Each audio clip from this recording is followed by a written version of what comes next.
5 సంవత్సరాల పిఠాపురంలో గత ప్రభుత్వంలో ఒక్కసారి మీరు ప్రతి ఒక్కరు మేధావులు చాలామంది ఉన్నారు, పత్రికేయులు ఉన్నారు, చాలామంది విభిన్నమైన పార్టీల నాయకులు ఉన్నారు. ఈ గత 5 సంవత్సరాల కాలంలో ఎన్ని కోట్లు ఖర్చు పెట్టారో ఒకసారి అడగమని చెప్పాను. నువ్వు పేరంటాలకి రాలేదు, పబ్బాలకి రాలేదంటే ఒక దేశం కోసం శ్రమించే వ్యక్తిని, ఇంత మందిని ఏకం చేసే వహించే వ్యక్తిని నాకు మీరు ఇవ్వాల్సింది, మేము ఉన్నాం కాచుకుంటాను, మిగతా వెళ్ళి పని చేయని చెప్తే కదా నాకు ఆనందం. అలా కాకుండా వచ్చి నేను వ్యవస్థని బలోపేతం చేయడానికి వచ్చాను.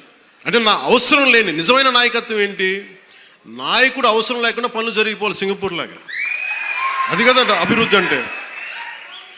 ఏ పని కావాలన్నా ఎమ్మెల్యే గారి ఇంటికి వెళ్తే కానీ పనులు అవ్వండి, అట్లా అంటే అది అభివృద్ధి కానట్టే కదా. లెక్క పనిచేసే నాయకులు మీరు వెన్నంటి ఉండకపోతే, ఎలక్షన్లు అయిపోయింది మా పని అయిపోయింది అంటే, నేను నిజంగా అలా అనుకుని ఉంటే ఈ రోజున మీకు ఉప్పాడ ప్రొటెక్షన్ వాళ్ళు ముందుకు వెళ్ళదు చెప్తాను. మీరు ఇన్ని సంవత్సరాలు ఉన్నారు, ఎవరు తీసుకెళ్ళారు చెప్పండి. ఈజీగా మాట్లాడి సరిపోదు, అక్కడ నువ్వు కన్విన్స్ చేయాలి. ఎందుకని 100 ప్రాజెక్టులు ఉంటాయి స్టేట్ గవర్నమెంట్, ప్రయారిటీస్ ఎందుకు చేయాలి? 1053 కిలోమీటర్లు ఆంధ్రప్రదేశ్ మొత్తం ఉంటే, అలాంటిది మొత్తం గుజరాత్ నుంచి అన్ని తీర ప్రాంతాలు, బెంగాల్ అన్ని తీర ప్రాంతాలు, తమిళనాడు, కేరళ ఉంటే ఇలాంటి సముద్రపు కోత గురవుతూనే ఉంటాయి. కానీ మీకే ఎందుకు ఇవ్వాలి అని సెంట్రల్ గవర్నమెంట్ అడుగుద్ది.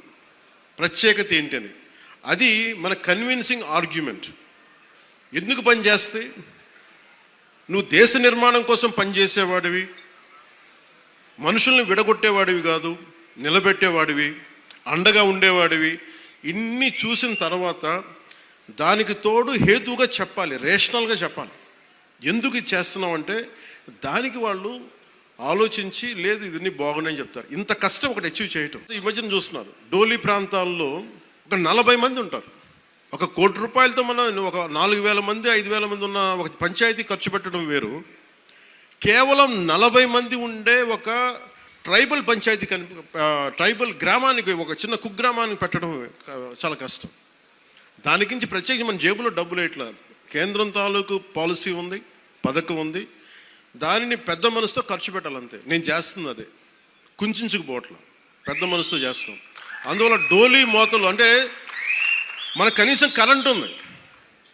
కరెంటు లేని గ్రామం ఒకటి అలలాడుతుంటే ఒక్క మాట మన జన సైనికులు కానీ మనం పంపిస్తే ఆ గ్రామానికి కరెంట్ వచ్చింది 70 సంవత్సరాలు. అంటే ఇవన్నీ ఎందుకు చెప్తున్నానంటే, నేను కేవలం ఒకదానికే పరిమితం అయిపోతే నా శక్తిని మీరు చంపేసినట్టు వాళ్ళు అయిపోతారు.